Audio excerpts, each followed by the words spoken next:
Հարգելի բարեկամ, 2018 թվականից հայ հասարակությունը լինի Հայաստանում, Հայաստանից դուրս պառակտված է, նախ սև սպիտակ, հին, նոր, այսօր ապաշխարած, մեղավոր, արդար մեղավոր եւ այս պառակտում ինչպես խոսք կա, չէ, որ ասում է բաժանի որ տիրես Եվ մեր ժողովուրդը չի գիտակցում, չի հասկանում, որ ուր է հասել, այս պառակտումով ատելություն է սերմանվում իրար հանդեպ, հայերը իրար հանդեպ, եւ այդ ատելությունը քայքայող է, ինքը քայքայում է մեր հասարակությունը, մեզ ամեն անհատի, ինչպես Հովհաննես Առաքյալը ասում է, ով որ ատում է եղբորը մարդասպան է։ Եվ ցավոք սրտի այսօր այդ պառակտումը, այդ բաժանումը մտավ նաև եկեղեցու շարքերը հավատացյալների, հոգևորականների միջև եւ այդ իմաստությունը չունեցանք, որ կարողանայինք դիմադրել դրան, բայց եղավ այն ինչ որ եղավ, երևի Աստծո թույլտվությամբ էր, որպեսզի այս պառակտումների մեջ ոնց որ ասած այս փորձության մեջ Պողոս Առաքյալը ասում է ոսկին մաքրվում է փորձությամբ եւ երբ որ վառում ես կեղտոտ բաները մաքրվում դուրս են գալիս միգուցե Աստծո կամոք է այս ամենը լինում այսօր շատ են խոսում դավաճան հոգևորականների մասին որոնք դավաճանեցին վեհափառին եկեղեցին այդ որոնք իրենց ասում են դավաճան են այդ մարդիկ էլ որ դավաճանները sense ասեմ Իրանք էլ ասում են մենք դավաճան չենք, մենք ուզում ենք նորոգենք եկեղեցին։ Ասեմ եկեղեցու նորոգման մասին մի տեսահոլովակ էի պատրաստել, կտեղադրեմ այս տեսահոլովակի ներքևի մասում նայեք ով որ չի տեսել։ Ուրեմն այսօր կուզենայի խոսել դավաճանության մասին, թե դավաճանությունը ինչպիսին է ելնում, ավելի ինչ դրդապատճառներ են լինում, որ մարդը գնում է դավաճանության, հա, եւ հիմք կունենամ Սուրբ Գիրքը, Սուրբ Գրքի օրինակներով այսօր կխոսեմ այդ դավաճանության մասին, նորից ասեմ, պատճառները, ինչն էր դրդապատճառը եւ հետևանքները։ Նաեւ կխոսեմ այն մասին, որտեղ շատ հավատացյալներ ինձ գրում են, հարցնում են, թե ինչպես վարվենք, երբ որ մի եկեղեցում իմանում ես պատարագիչը կարգալուց եղած քահանա է կամ էլ դավաճան է ընդունված վարկածի, հա, դավաճանը ինչպես վարվել է։ Այսօր կխոսեմ դրա մասին։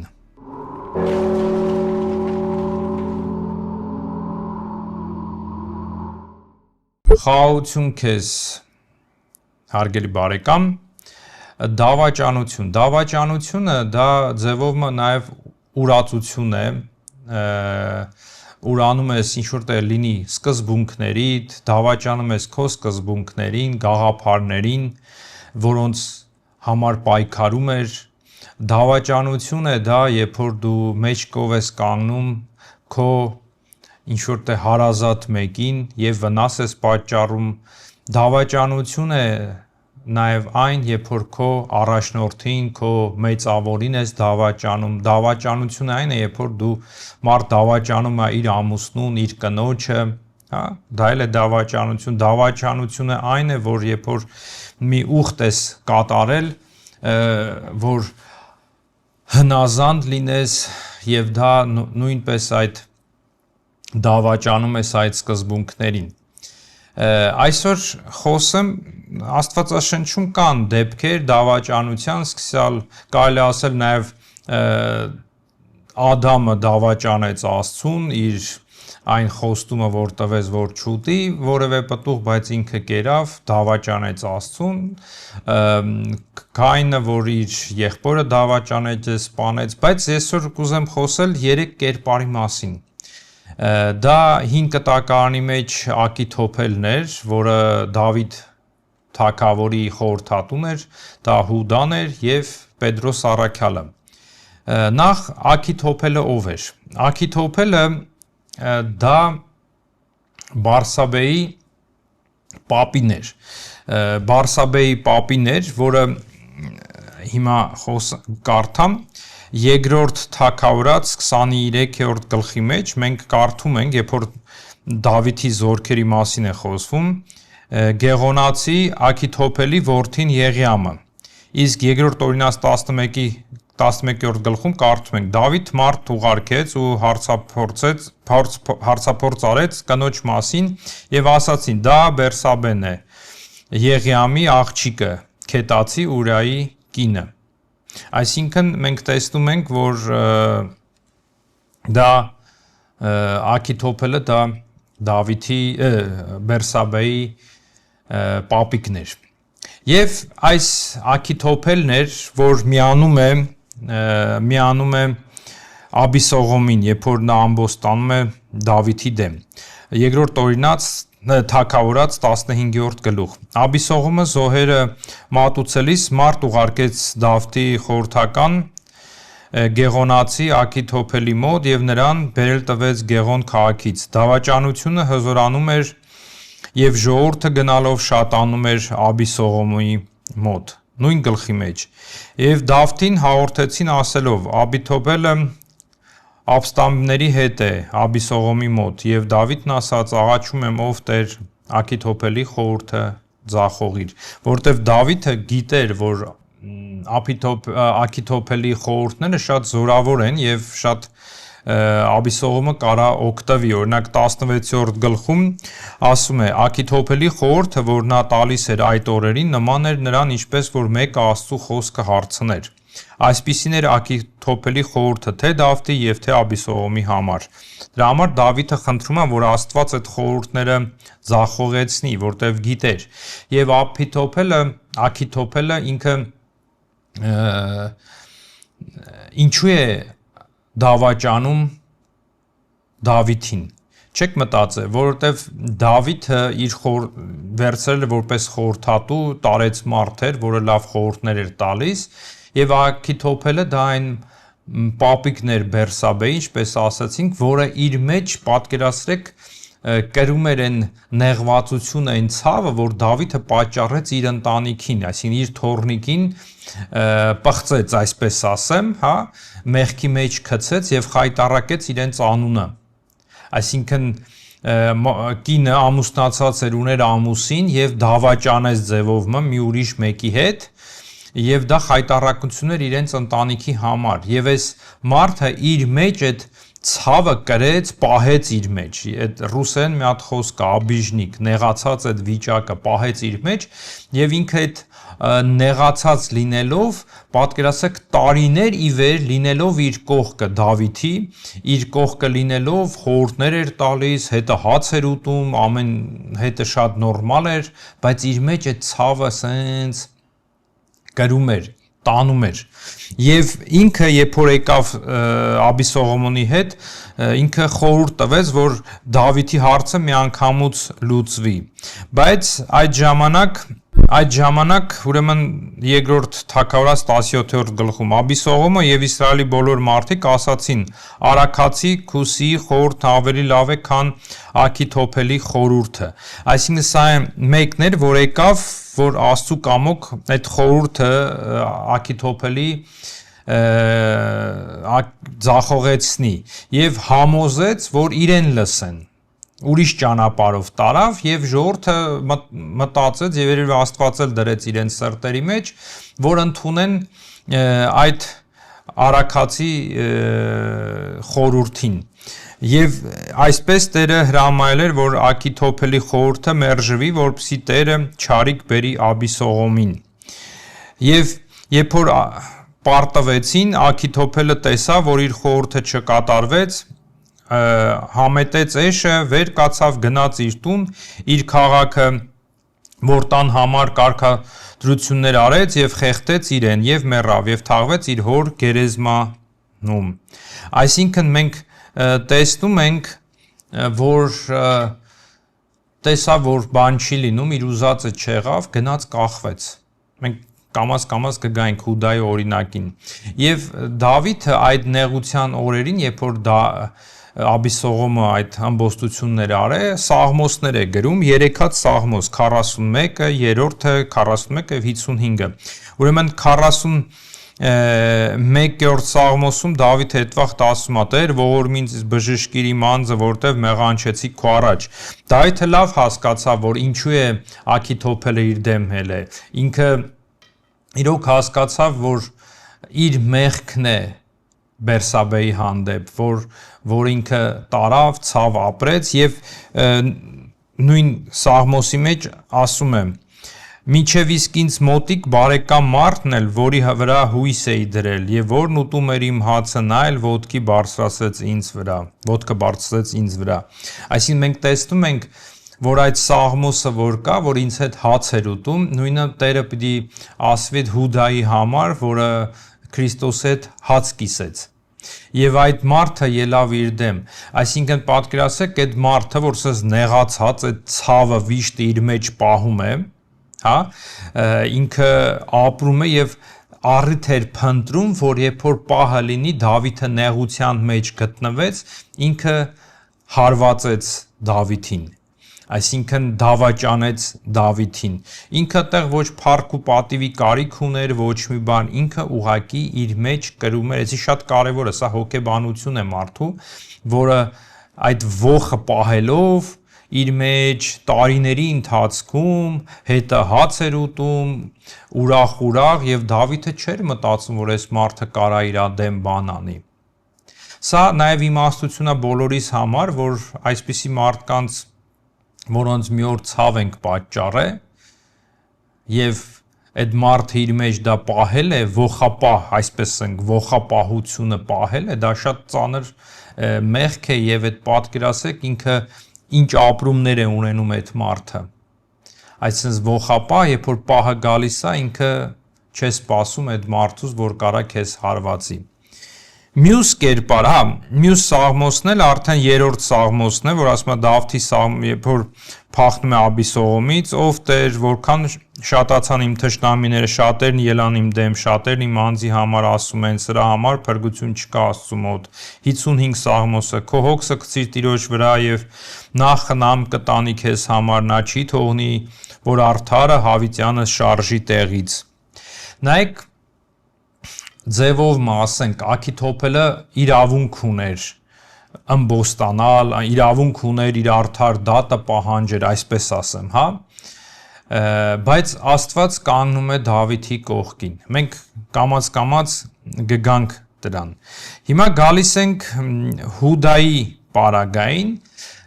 Սուրբ Գրիգոր Տաթևացին ասում է, որ Աստված Տերը Հիսուս Քրիստոս Հուդային ներեց այն հանցանքը, որ ինքը գործել էր, այսինքն սպանել էր հորն ու մորը, ներել էր եւ աշակերտ վերցրել էր իր մոտ եւ գանձանակներ տվել, որտեվ գիտեր Տերը սիրտ քննող է, որ սա գող է եւ այդ առիթը տվեց, որ այդ գանձանակը ձեռքը ունենալով Հուդան փոխվի ամոթից, այլևս այդ մեղքը չգործի, գողություն չանի, կամ էլ եթե անուման գանձանակից վերցնի, բայց ուրիշ տեղից այլևս գողություն չանի, միջև որ կբժշկվի, կփոխվի։ Այդ պաշտոնն էր տվել, բարձր պաշտոնը։ Բայց Հուդան ինքը ինչ ակնկալություն ուներ։ Հուդան իր մեջ նաև ակնկալություն ուներ, որ Քրիստոս գգա հռոմեացիներին կվտարի, այդ Մեսիան է, թագավորությունը կհռչակի եւ Հուդային կկարգի այդ պետության ֆինանսների նախարար, այսպես ասենք, այսինքն մեծ պաշտոն կունենա, որ ավելի կարողանա գողանա, հասկանում եք, եւ բայց Քրիստոս վերջի ժամանակների վերջի օրերին ինչ էր անում, անդադ խոսում էր, ինձի պետքա բռնեն, խաչեն, չարչարեն, սպանեն եւ ես երրորդ օրը հարություն կառնեմ եւ Հուդան մտածում է, լավ, ես ով է, իր համ պետքա մեռնի, բա ինձ ինչ պետք է լինի, ես ինչ պետք է լինեմ։ Եվ հրեաների մեջ այդ բանը կար, վախը կար այդ ժամանակ, չնայած իրանք հռոմեացիների տիրապետության տակ էին, ամեն բան իրանց տիրապետության տակ, հսկողության տակ էր արվում, բայց տաճարական ծեսերը, այսինքն զոհաբերությունները, իրենց ներքին ժողովները, այսինքն Սինեդրիոնը եւ այլն, այս ամեն ինչը ձևով մի քիչ անկախ էին։ Եվ այդ հիշում եք այդ Կայափա, որ ձևով մարգարեացավ, Այն ժամանակ հրեաները օրինակ Հովանու 11-րդ գլխի մեջ կարդում են. այն ժամանակ քահանապետները ու փարիսեցիները ժողով գումարեցին, ասացին. ինչ անենք, այդ մարդը բազում նշաններ է կատարում, եթե նրան այդպես թողնենք, բոլորը նրան կհավատան, իսկ այն ժամանակ հռոմեացիները կգան, կվերացնեն եւ մեր տաճարը եւ մեր ազգը։ Նրանցից մեկը Կայափան, որ այդ տարվա քահանապետն է, նրանց ասաց. դուք ոչինչ չեք հասկանում եւ չեք Էլ մտածում, որ մեզ համար լավ որ մեկ մարդ մեռնի ժողովրդի համար, քան ամբողջ ազգը կորչի։ Այսինքն մենք ստեղ տեսնում ենք, որ հրեաները սա գիտակցում էին, որ եթե մեկը գալիս էր մեսիական մտորումներով, իրենք մտածում են այդ մեսիական մտորումներով, գաղափարներով եկող մարդը ինքը ամբոստություն է բերելու իշխանության դեմ, հռոմեացիների դեմ, ժողովրդին ոտքի կկանգնացնի, իսկ այս մեր քահանապետերը, Կայափան եւ այլը, իրանք լավ վիճակի մեջ էին, իրանք չէին ուզում կորցնեին այդ ամեն ինչը, չէին ուզում կորցնեին այդ ամեն ինչը, որտեղ վախում են, թե Քրիստոս ոտքի հանի մարդկանց, այդ ժողովուրդը կգնա ու այս հռոմեացիները կկոտորեն, նույնիսկ կգան տաճարը կկոտորեն, ամեն բան իրենք կկորցնեն։ Դրա համար որոշին ավելի լավ մեկը մեռնի, քան ամբողջ ժողովուրդը եւ նույն գաղափարին էր Հուդան ինքն էլ էր այդ բանը մտածում ասում որ սենց լինի բոլորս սենց կմնանք ավելի լավ ծախեմ վաճառեմ դավաճանեմ Քրիստոսին բայց ավելի դա իրան բանա տեղի ունենում այդ դավաճանության երբ որ գալիս են Միկին է գալիս եւ Քրիստոսի ոտքերը օծում է այնտեղ նրա համար ընթրիք պատրաստեցին Մարթան սպասարկում էր իսկ Ղազարոսը նրա հետ սեղան նստեցրեցին մեկն էր արդ Մարիամը 1 լիտր նարդոսի ազնիվ թանկարժեք յուղ վերցրեց օծեց Հիսուսի ոտքերն եւ իր մազերով սրբեց նրա ոտքերը եւ տունը լցվեց յուղի բուրմունքով Հիսուսի աշակերտներից մեկը Հուդա Իսկարիովտացին որ նրան մատնելու էր ասաց ինչու այդ յուղը 300 դինարի չվաճառվեց ու աղքատներին չտրվեց բայց նա այդ ասաց ոչ թե որտեվ աղքատների մասին էր հոգում այլ որովհետև գող էր եւ ընդհանուր գանձանակը տնորինողներ եւ ինչ որ այնտեղ դրվում էր իրեն էր պահում այսինքն Հուդան այդ ժամանակ որ տեսա որ այսքան բան է արվում եւ Տեր իրան ինչը հանդիմանում ասում է որ դուք աղքատները միշտ ունեք բայց դու ինձ համար սա արեց էլի մենք ստեղ արդեն տեսնում ենք որ Հուդան Քրիստոսին չէր սիրում ինքը Քրիստոսի կողքն էր որտեվ օգտվում էր այդ բարիքներից որը Քրիստոսի հետ էր ինքը աշակերտներ փառք ու պատիվ էր ստանում ինքը այդ հոգեբանություն էր մարդիկ հարգում սիրում էին իրան որտեվ աշակերտներ հրաշքներ էր գործում այսինքն հարցեր կարար լուծել Քրիստոսի կողքներ բայց ինքը Քրիստոսին չէր սիրում ինքը մտածում էր իր մասին իր շահի իր փառքի համար տեսնում եք այդ հոգեբանությունը եւ այն սուտ ազգային գաղափարը որ իր մեջ կրում էր որ ինքը ազգային գաղափար է կրում որ ինքը մտածում է որ հռոմեացիներից ազատվենք դա սուտ էր իր դրդապատճառը ավելի ագահություններ, արծած սիրություններ։ Մի քիչ մի ուրիշ օրինակ բերեմ, որ ավելի պարզ լինի, Սուրբ Գրիգոր Տաթևացին ասում է, եթե մեկը շնանում է պառավի հետ, պառավ կնոջ հետ, դրամի համար, ինքը կդատապարտվի ոչ թե շնության համար, այլ ագահության, արծած սիրության։ Դրա համար Հուդան էլ ստեղ իրա ոչ թե ազգային մեկն էր, որը մտածում էր ազգի մասին, իր ժողովրդի մասին, այլ մտածում էր իր փառքի, իր դրամի մասին էր մտածում, արծաթասեր էր, ինքը Քրիստոսին չէր սիրում, բայց կողքից որ նայում էինք, չէ, տեսես նայենք իր աշակերտներն են, հրաշքներ էր գործում, այդ վայելում էր այդ ամեն բանը եւ երբ որ եկավ այն պահը, որ արդեն ինքը հասկացավ, որ արդեն տրամադրություններ կա, որ Քրիստոսին արդեն նույնիսկ փարիսեցիներն են ուզում մեջտեղից վերցնեն, հա, ինքը ուզեց օգտվել դրանից, ինչպես որ Աքիթոփելը ինքը երբ որ պահը եկավ, տեսավ Դավիթը նեղության մեջ է, մենակ է մնում, ինքը օգտվեց այդ առիթից։ Դրա համար զարմանալի չի, երբ որ մեր շուրջը տեսնում ենք մարդիկ, որ ամեն բան լավ է, ամեն բան մեկ էլ կարան միակնթարթ փոխվեն գաղափարներից, իրենց ուրանան։ Դա նշանակում է, որ իրանք գաղափարակից չեն եղել, իրոք գաղափարի տեր մարդ չեն եղել։ Հիմա եւ այդ ժամանակ գիտենք, որ 2 օր հետո Զատիկ եւ մարդու որդին պիտի մատնվի խաչվելու համար։ Այդ ժամանակ քահանապետերը, դպիրներն ու ժողովրդը ծերերը հավաքվեցին Կայափայի անունով քահանապետի պալատում եւ խորհուրդ արեցին, որ նենգությամբ բռնեն Հիսուսին եւ սպանեն։ Այսինքն սա ամեն ինչը բերեց նրան, որ ի վերջո այն ժամանակ 12-ից մեկը, որ Հուդայի սկավառատացին էր կոչվում, քահանայապետերի մոտ գնաց եւ ասաց. «Ինչ կցանկանաք ինձ տալ, եթե ես նրան ձեզ մատնեմ»։ Նրանք 30 արծաթ կշռեցին, տվեցին նրան։ Հետաքրքիր է, չէ՞։ Այսինքն ինքը գնաց եւ ձեռքի հետ էլ ասես մի բանից օգտվեմ, այսինքն այն կներեք էլի ասում է շնից մաս պոկելն էլ է էլի օգուտ, հա, եւ Հուդան ինքը ասաց ինչ կտակ ինձ, ինչ էլ տակ, ես ինքը դրամի ար, մեկ ոսկի էլ տային, մեկ արծաթ էլ տային, ինքը կվերցներ։ Այսինքն ինքը առևտուր արեց իր դավաճանությունը, նույնիսկ դավաճանության մեջ ինքը իր դրամը աշխատեց, իր այդ նենք արծաթասիրությունը։ Մեր Տերը գիտեք զգուշացնում էր երկու տիրոջ չեք կարող ծառայել, մամոնային եւ Աստծուն, որտեվ պահը գալու է դու ընտրելու ես, ընտրությունն է լինելու, միշտ չի լինելու, որ միաժամանակ դու կարողանալու ես եւ Աստծուն ծառայես եւ դրամին։ Այդ պահը կգա, որ դու կանգնելու ես ընտրության առջև, գիտեք, կանգնելու ես եւ դու ընտրելու ես դրամը, եթե սիրում ես դրամը, Հուդայի պես սիրել ես դրամը։ Եվ Աքիթոփելը իր տիրոջը Դավիթին ծախեց, դավաճանեց, որովհետև նեղացած էր իր հանդեպ, նեղացած էր եւ ինքը իր մեջ այդ նեղվածությունը չլուծեց, ինքը չբժշկվեց, տարիների ընթացքում ավելի շատացրեց, նույնը Հուդան, որը իր մեջ կրեց այդ արծաթսիրությունը եւ ինքը այդպես էլ չկարողացավ սիրել Տիրոջը։ Ինքը արտակնապես ինքը ցույց էր տալիս, որ ինքը Քրիստոսի հետ է, իր աշակերտն է, ինքը մտահոգ է աղքատների, նայեք քողարկված էր նաեւ բարեգործական,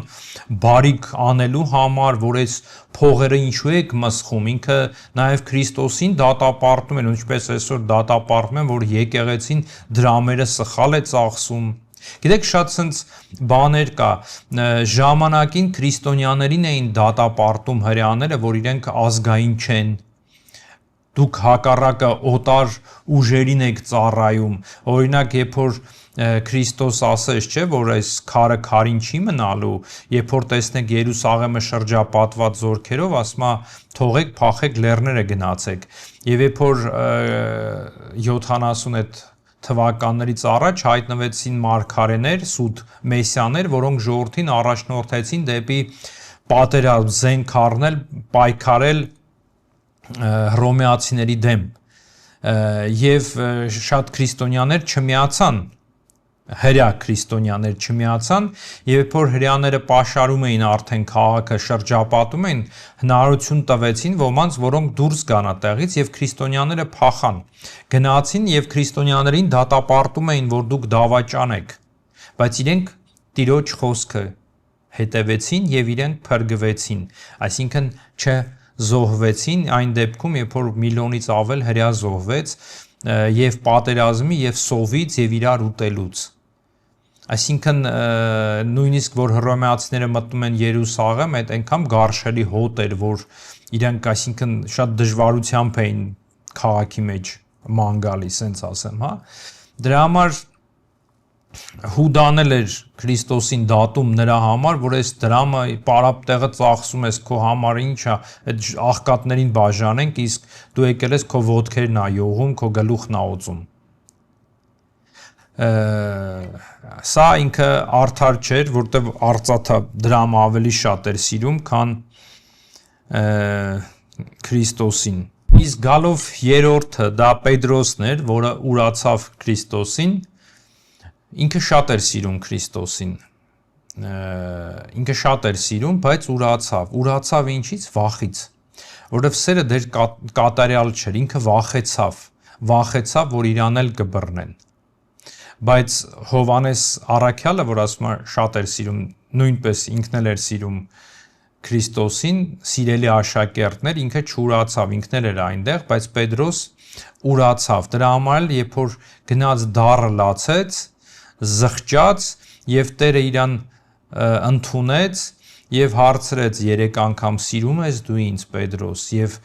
այս վերականգնեց, այսինքն խոստովանությունը ընդունեց, Պետրոսը նորից հաստատեց, որ ինքը սիրում է, այսինքն իր արածը այո ընդունել էր եւ իր արածը սխալ էր, բայց այսօր Տերը իրան ներեց։ Հակառակ պարագային Հուդան ինքը ի վերջո ձևով զղջաց, գնաց դրամը հետ տվեց եւ գնաց կախվեց Աքիթոփելի պես, որտեվ ինքը Աքիթոփելն էլ եւ Հուդան նա Դավիթի սա Քրիստոսի հանդեպ սեր չուներ, նա ատելություն ուներ, իսա դրամն էր սիրում, դրա համար այդ դրամը եւ այդ ատելությունը չօգնեցին, որ իրենք Քրիստոսին այնալ Դավիթին գա եւ ներողություն խնդրի, սենց ասեմ, հա։ Դրա համար վախճանը այն եղավ, որպեսզի խիղճը չտանջի, իրենք կախվեցին, ինքնասպանություն արեցին եւ ձևով այդ հարցը լուծեցին, որ էլ չտառապեն, այսպես ասեմ, հա։ Եվ սա ցույց է տալիս, որ զղջումը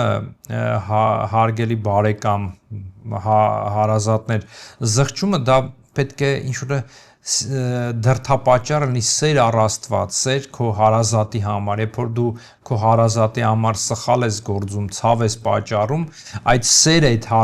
սխալմամբ կամ ես իմ տգիտությամբ դու սխալվեցիր, մարդուն ցավ պատճառեցիր, եթե դու իրան սիրում ես, դու կգնաս ի վերջո կհաշտվես, կխնդրես, որ քեզ ների, որտեվ քեզ համար կարևոր է այդ հարազատիդ, մերձավորիդ սերը։ Եվ եթե Աստծո հանդեպ ենք մեղ գործում, մենք զղջում ենք Տիրոջ առջև։ Եվ մյուս կողմից էլ Գրիգոր Տաթևացին ասում է զղջումը, որը խոնարհությունն է։ Գիտեք, մարդ, որ խոնարհություն ունի, զղջում ունի, ինքը կգնա ներողություն կխնդրի, բայց ով որ հպարտ է, ինքը չի կարա ներողություն խնդրի, մարդը հպարտ է, չի կարա իջնի, ով ես դու, որ քո առջև ներողություն, այո, ես փոշմանում եմ, որ սխալ քայլ արեցի, ինչպես Հուդան, հա, սխալ բան արեցի, արդարին մահվան պատճառ եղա, ես սխալ արեցի, ես գլխացավանքը ինչիս էր պետք, հաշիվները սխալ էր, պարապտեղը բան արեցի, բայց ինքը զղջում չուներ, որ ինքը գնար եւ հաշտվեր։ Սա է, եւ մենք այսօր տեսնում ենք այդ հոգեբանությունը դավաճանության, երբ որ մեկը դավաճանում է, որովհետեւ այն աբիժնիկ վիճակն է, երբ որ իր մեջ կրում է այդ չլուծված հարց ունի իր մեջ, չի հաշտվե այդ մարդու հետ, նեղացել է, որտեվ այդ դիմացինը նեղացրել է, եւ Հուդան եւ Աքիթոփելը իրենք ձևով չես կարա մեղադրես, որովհետեւ Աքիթոփելը իրոք արդար էր իր վրթովմունքը, սենց ասենք, որտեվ Դավիթը սխալվել էր, բայց իր արածը սխալ էր, հասկանում եք ինչ եմ ասում, եւ Դավիթին արդեն Տերը ներել էր, Դավիթը խորը զղջացել էր դրա համար, Բերսաբեի հետ մեղքի մեջ ընկնելով, Դավիթը զղջացել էր, Տերը ներել էր, սա է ամբողջ քրիստոնեության այս խորը իմաստը, երբ որ մեկը մեղք է գործում, հետո զղջում է, դու մեղքը դու տեսնում ես, բայց զղջումը կարողա չես տեսնում, ու ասում է դու շարունակում ես դատել մեկին, որին արդեն Աստված ներել է։ Եվ երբ որ առիթ է հանդիսանում, դու ոտքի ես ելնում ու սկսում ես այդ մարդու հանդեպ քո վրեժը լուծել, իսկ ողապահությունը, քենությունը դա մեղք է, դա ծանր մեղք է, երբ որ դու ողը պահում ես, այդ թույնը քո մեջ պահում ես, այո, նորից եմ ասում, կարող է քեզ մեկը ցավ է պատճառել, բայց ինքը հաշտվել է Տիրոջ հետ, եւ ձևով քո հետ էլ է հաշտվել, ինչով է դա երևում, երբ որ քեզ ընդունում է, քո կողքն է դնում, քեզ խորհրդական է դարձնում, նայեք, Դավիթը Աքիթոփելին վերցրեց, ինքը կարար իրան էլ, չէ, դուրս գցել, ասել էսով այս, բայց իրան վերցրեց, սրանով ցույց տվեց, որ ես քեզ ընդունում եմ, ձևով ներողության մի բան էր, չէ, գիտեք, շատ մեծ մարդիկ, մեծ պաշտոններ ունեցող, իրենք անպայման չի գան ասենք կներես ինձի, իրենց քայլերով քեզի հանդեպ արդեն ցույց է տալիս, որ ինքը ձևով ներողություն է խնդրել, բայց դու դիմացին այնքան ատելություն կա քո մեջ, որ դու դա ընդունում ես, օգտվում ես, եթե դու արդար ես, չընդուներ, ցույց տար, որ դու դեմ ես, բայց դու կընդունում եք, օգտվում եք ամեն բարիքներից, բայց այդ ոխը ձեր մեջ, այդ ցավը շատացնում եք, իսկ փոխարենը ձեր ցավը բերեք Տիրոջ առջև, Տեր, այդ մարդուն էլ ներիր, ինձ էլ ներիր, ինքը սխալվել է, բայց ես էլ ոխն է ինձ ուտում, չեմ կարող ազատագրվել, բայց երբ որ դու այդ հարցը չլուծեցիր, ինչ տեղի ունեցավ, գնացիր դավաճանեցիր, մյուսը արծաթներ սիրում, չէ, ի սկզբանե արծաթ սիրության, լսել եմ հոգևորականներ կան, ասել են, ուրիշ գործ չլինի, բան չանենք, եթանք տեր կդառնանք, փող կաշխատենք, եղած ինչը ամեն ալելույա կասենք, խաչը ձեռներս եւ փող կաշխատենք, սենց մարդիկ էլ կան, լսել եմ, եւ այս մարդիկ արծաթ սիրության համար կարան ամեն սրբություն վաճառել, իրենք կարան սրբությունները վաճառեն, կարան եկեղեցի խաչագող դառնան, սենց ասեմ, հա։ Եվ երբ որ մեկը ավելի շատ դրամ տա, բնական է կվաճառես այն մեկին, որը քեզ հնարավորություն է տվել, որ դու դրամ աշխատես, էլի։ Սա է, բայց Պետրոսները քիչ են, ինչ իմաստով, որտեվ քիչ կան, որ վախից կուրանան, իսկ եթե վախից կուրանան, ժամանակը ցույց կտա, որ կամ դավաճանեն, ժամանակը ցույց կտա, եթե իրոք զղջան, Տերը կընդունի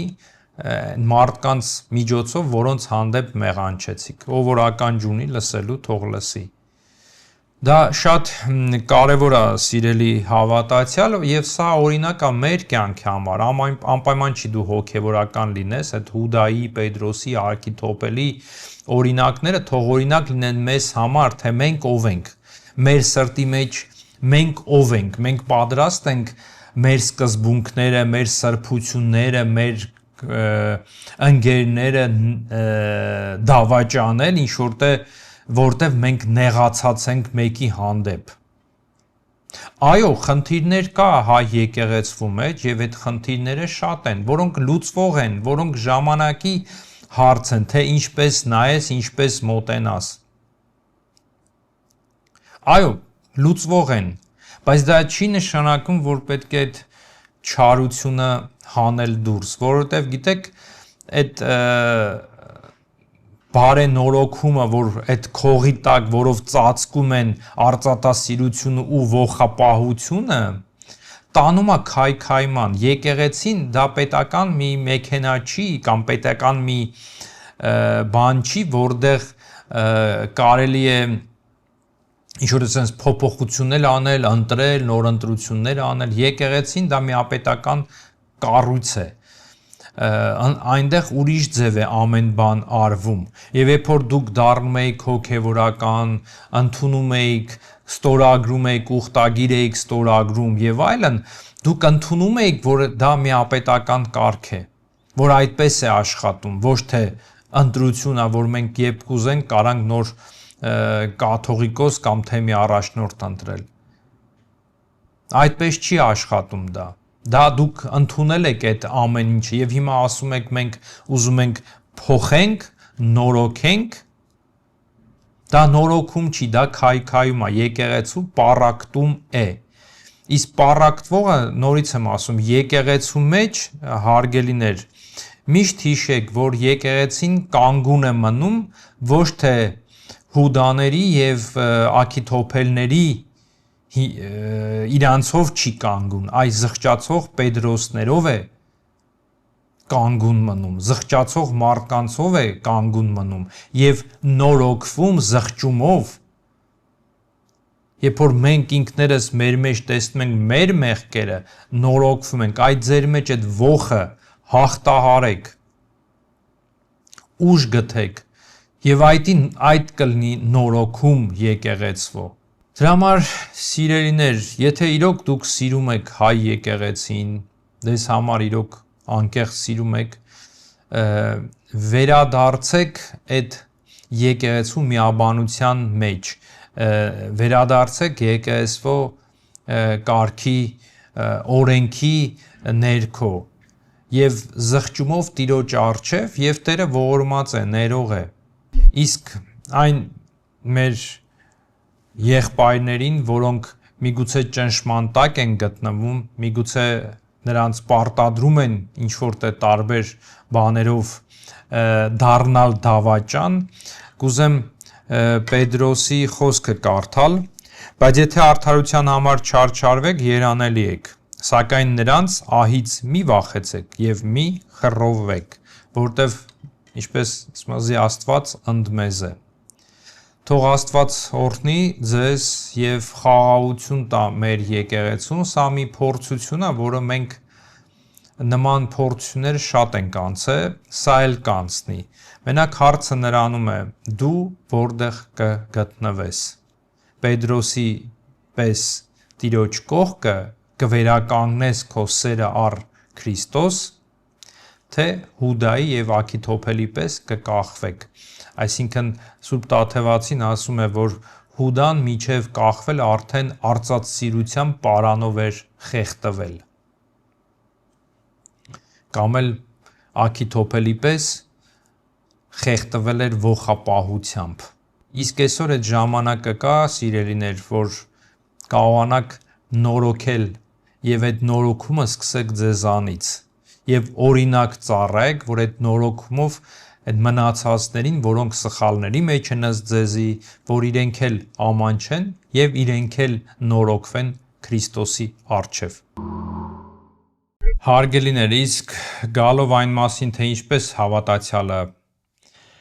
անի, ինչպես մոտենա այս հարցերին, ասեմ, նախ եւ առաջ պետք է զգույշ լինի, որ որևէ օծյալի, թեկուզ եթե իրեն դավաճան են համարում, չհայոյի, չվիրավորի, չանիծի, վատ խոսքեր չասի, որովհետև ի վերջո իրենք օծյալ են։ Ի վերջո իրենց վրա կարգը կա, կարգալուց եղած չեն, ինչ էլ ուզում լինի։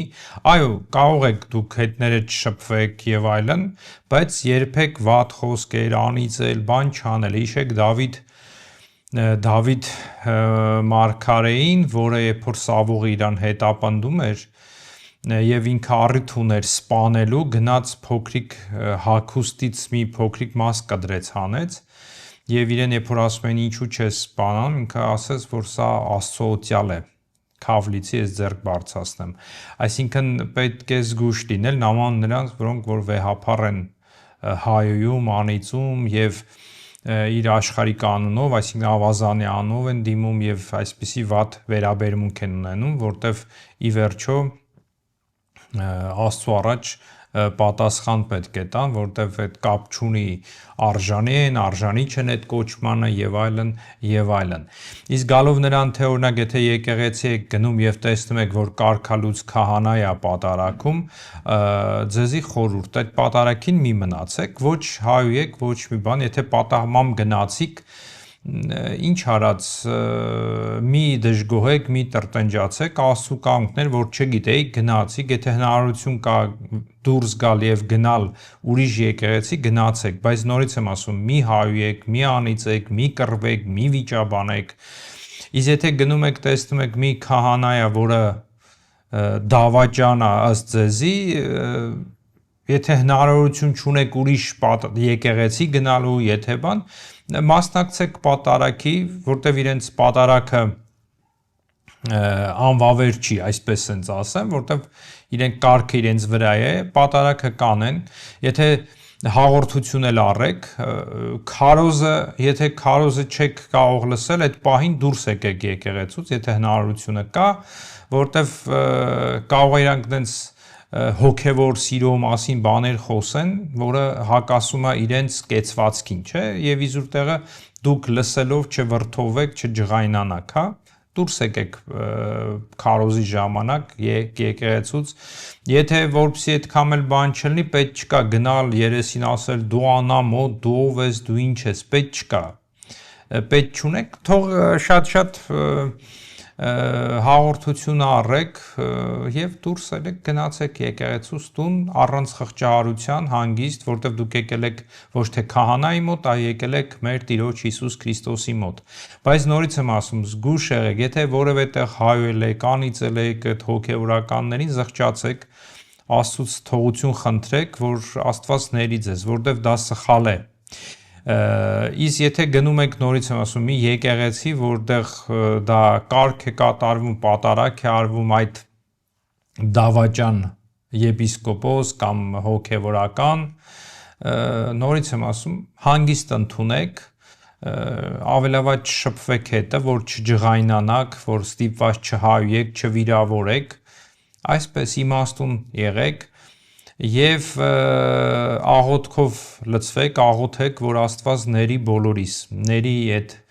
այդպիսի հոգեորականներին, բոլոր նրանց վեհափառից միջև վերջի դպիրը, բոլորին Աստված ների, մեր ազգը ների, թողություն տա, ողորմի մեզի եւ հիշենք այն օրինակը, երբ որ Քրիստոս նավակի մեջ քնած էր եւ փոթորիկ բարձացավ եւ առաքյալները փորձեցին այդ նավակը փրկել կործանումից, խորտակումից, ամեն բան արեցին, մեկ էլ տեսան, որ Քրիստոս քնած է եւ գիտեք, այդ պահին, երբ որ նավը խորտակվում, ամեն մի ավելորդ ձեռք կարևոր է, մեկը մի բան անի, այդ պարանները քաշեն, արագաստը պահեն, հա, կամ եւ այլն, եւ իրենք տեսնում են Քրիստոս քնած է, իրեն դիմում են որպես որ մեկը որ գա իրենց օգնի, ասում հոգը չի, ստեղ մեռնում ենք, իրենք ակնկալություն ունեն, որ Քրիստոս կարող է գա օգնի իրենց կողքը կանգնի, պարան քաշի, փայտ բռնի եւ այլն, բայց Տերը վեր է կենում, ասում ով թերահավատներ եւ հանդարտացնում է այդ ծովի ալիքները եւ խաղաղություն է գալիս։ Իրոք հավատքով խնդրեք, որ Տերը այս փոթորկած վիճակը մեր եկեղեցու շուրջ եւ ներսը թող հանդարտացնի, ինքը կարա դա անի։ Մենք մարդ ենք, մեր մարդկորեն ամեն բան փորձում ենք, միգուցե կստացվի, չի ստացվի, բայց վերջի խոսքը Տիրոջն է։ Ինքը կարա հրահանգի, ինքը կարա հրամայի, ծովերը կհանդարտվեն, ամեն բան իրեն է ենթակա։ Դրա համար խնդրենք հավատքով երկյուղով Տեր, քո հոգը չի խեղդվում ենք, կործանվում ենք։ Եվ Տերը ամոթով չի թողնի իր հավատացյալին։ Բայց շատ կարևոր է, նորից եմ շեշտում, ատելությունը ձեր մեջից հանեք։ Մի թողեք, որ ատելությունը գրավի ձեր սիրտը։ Մի թողեք, որ ձեզ չարանաք, որպիսի հարձակվեք այդ հոգևորականներին, որոնց համարում եք դավաճան, թշնամի եւ այլն եւ այլն։ Մի արեք այդ բանը։ Նայեք Քրիստոս ինչ ասեց աշակերտներին, ասում մի վախեցեք, ես հաղթեցի աշխարհը, ինչպես հաղթեց։ Ինքը սրանով ցույց է տալիս, որ հաղթելը կարող ես միայն, երբ որ չես չարանա, չչարանալով իրան այդքան բան արեցին, բայց ինքը համբերությամբ տարավ։ Եվ խաչվեց, բայց հարություն առավ։ Այդպես էլ մենք համբերությամբ երբ որ տանենք, առանց չարանալու, առանց չարություն անելու, առանց ատելության, Տերը ողորմած է, ամոթով չի թողնի իր հավատացյալին, ամոթով չի թողնում բոլոր նրանց, որոնք իրեն հույսով են մոտենում, հուսահատությամբ չեն մոտենում, այ հույսով։ Եվ այս վիճակից էլ ենք դուրս գալու, եւ Տերը փառավորվելու է մեր ազգի մեջ, մեր եկեղեցու մեջ։ Եվ նմափառ Հավիտյանս ամեն։ Այսօր այսքանը հարգելիներ, Աստված ձեզ պահապան։